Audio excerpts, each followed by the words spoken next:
আসসালামু আলাইকুম। দেশ বিদেশ টিভি থেকে হুসেন বলছি। আমার চ্যানেলে সবাইকে স্বাগত। ডক্টর ইউনূস ঘোষণা করেছেন যে ফেব্রুয়ারিতে নির্বাচন। এখন বিভিন্ন দল নির্বাচনী প্রচারণায় ব্যস্ত হয়েছে, যদিও সেখানে আওয়ামী লীগ নেই, এবং বিভিন্ন মিডিয়া এই নির্বাচনকে কেন্দ্র করে ইতিপূর্বে বিভিন্ন জরিপ চালায় এবং ওইসব জরিপে দেখা যায় কোনোটাতে আওয়ামী লীগ এগিয়ে, কোনোটাতে বিএনপি এগিয়ে, কোনোটাতে জামাত এগিয়ে। এখন বিবিসি গতকাল রোববার একটা জরিপ প্রকাশ করেছে, এবং এই জরিপে কি দেখা যাচ্ছে সেটা একটু দেখি। মজার ব্যাপার হলো, তাদের জরিপে 48% মানুষ জানিয়েছেন যে তারা নির্বাচনে কাকে ভোট দেবেন এটা এখনো সিদ্ধান্ত নেননি, এবং 14% মানুষ বলছেন যে তারা তাদের অপিনিয়ন দিতে রাজি না, তারা কাকে ভোট দিবেন এটা বলতে চান না। তাহলে কি দাঁড়ালো? 48 প্লাস 14 যদি আপনি বাদ দেন, 62% মানুষের কোনো মতামত তারা তুলতে পারেন নাই বা দেন নাই, তাহলে তাদের জরিপটা 38% মানুষের উপর হয়েছে। এখন 38% মানুষে, অর্থাৎ মানে অনেকটা 1/3 এর কাছাকাছি বা একটু বেশি। এখন ওই জরিপে দেখা যায় যে বিএনপি সবচেয়ে বেশি 12%, আর জামাত 10%, আওয়ামী লীগ 7.3%, এনসিপি 2.8%। তারা মানে ভোট পাবে। এখন 8 মাস আগেও বিবিসি একটা জরিপ দিছিল, সেই জরিপে দেখা গেছে যে বিএনপি 16.3% ভোট পাবে, কিন্তু এখন জরিপে দেখা যাচ্ছে 12% ভোট পাবে। তাহলে তার ভোট কিন্তু কমেছে 4.3%। আবার জামাতও আগের জরিপে দেখা গেছিল তারা 11.3% ভোট পাবে, কিন্তু এই জরিপে দেখা যায় তারা 10%, তার মানে তারাও কমেছে 1.3%।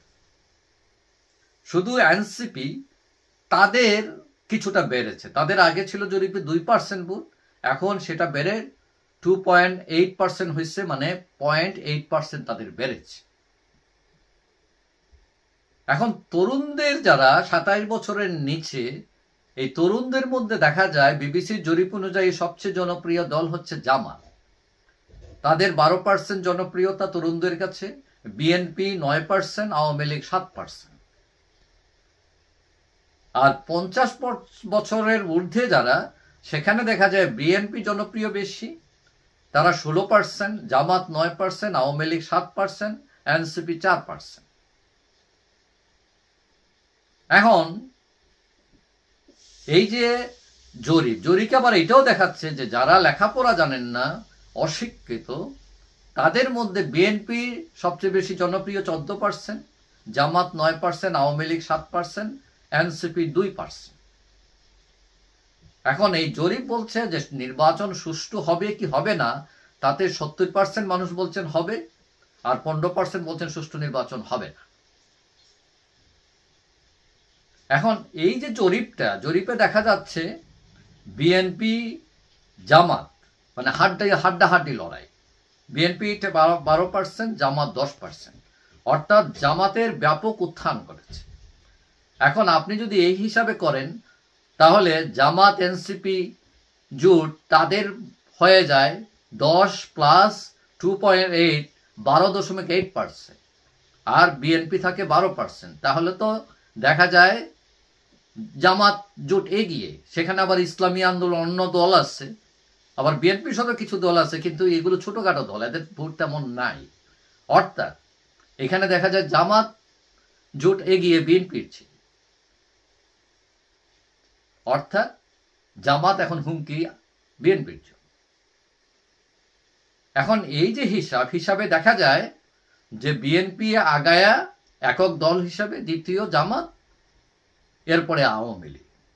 কিন্তু ভিতরের হিসাব, আসল হিসাবে যদি আসেন, তাহলে আওয়ামী লীগ কিন্তু সবার চেয়ে এগিয়ে। এখন এটা কিভাবে আপনি আমাকে বলেন। এখানে লক্ষ্য করে দেখেন যে 14% ভোটার বলছে তারা চয়েজের বলতে রাজি না। এখন এই 14% কারা?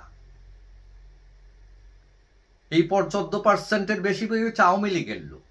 মারের ভয়ে, মবের ভয়ে এরা মুখ খুলতেছে। তারা আওয়ামী লীগকে ভোট দিব বইলে কি মরবে নাকি তারা? দেশের সিচুয়েশনটা তো এইরকম। তো এখন আমি 14% বাদ দিলাম, তাদের যদি 10% হয় এখানে, তাহলে তারা ছিল আগে 7%, তো 7 আর 10 কত হলো? 17% হয়ে যায় তাদের আওয়ামী লীগের ভোট। আর বিএনপি 12, জামাত 10, তাহলে সবার আগে কে? সবার আগে আওয়ামী লীগ। এবং এইটা ছাড়াও এই যে জরিপে 48 মানুষ বলেছেন সিদ্ধান্ত নেননি, এদের মধ্যে আওয়ামী লীগই বেশি হবে। কারণ তারা জিনিসটা এড়িয়ে গেছেন। কারণ এখন এই পরিস্থিতি এমন, আওয়ামী লীগ বলাটাও একটা রিস্কের ব্যাপার, আওয়ামী লীগের সমর্থক ঘোষণা করাও একটা রিস্কের ব্যাপার। সুতরাং প্র্যাকটিক্যালি হিসাব যদি করেন, এই হিসাব যদি দলগতভাবে প্রকাশিত হয়, এখানে যদি ভয়ের রাজত্ব কেটে যায়, তাহলে আসল হিসাবে দেখা যায় আওয়ামী লীগই সবার চেয়ে এগিয়ে এবং ব্যাপক ব্যবধানে এগিয়ে। এবং সম্ভবত এই কারণে এটা হয়তো বর্তমানে মাঠে থাকা দলগুলো সেটা জানে, এবং জেনেই তারা একবার তাকে এই কি বলা যায় নিষিদ্ধ করবে, আরেকবার বলতেছে তারা দেশে নাই, আবার দেখি ভয়ও পায়, আবার বলতেছে না ঠিক আছে তোমাদেরকে দেওয়া হবে না, প্রতীক দেওয়া হবে না, স্বতন্ত্র ইলেকশন করো, দেখে কত শক্তি আছে। অর্থাৎ ঘুরে ফিরে কিন্তু আওয়ামী লীগকেই ভয়, এবং এই ভয়ের কারণ হচ্ছে তার জনপ্রিয়তা, তার ভোট। যদিও আওয়ামী লীগ গত 15 বছরে উন্নয়নের পাশাপাশি অনেক অন্যায়ও করেছে, কিন্তু বাংলাদেশের রাজনীতিতে ভোটের হিসাবে দল দুইটা, একটা আওয়ামী লীগ, একটা অ্যান্টি আওয়ামী লীগ। এবং অ্যান্টি আওয়ামী লীগ ভোট ভাগ হচ্ছে, আর আওয়ামী লীগের ভোট কিন্তু তার ইনটেক্টই থাকতেছে। হ্যাঁ, তার জনপ্রিয়তা কিছু কমতে পারে, আমিও মনে করি কিছু কমেছে, কিন্তু কত কমবে? যে দল 40% ভোট ছিল এই দেশে, কমে না হয় 30% হলো। 30% ভোট নিয়ে ক্ষমতায় যাওয়া অস্বাভাবিক না, খুবই স্বাভাবিক। যাই হোক, সবাই ভালো থাকবেন। আশা করি দেখা হবে অন্য কোনো ভিডিওতে ইনশাআল্লাহ।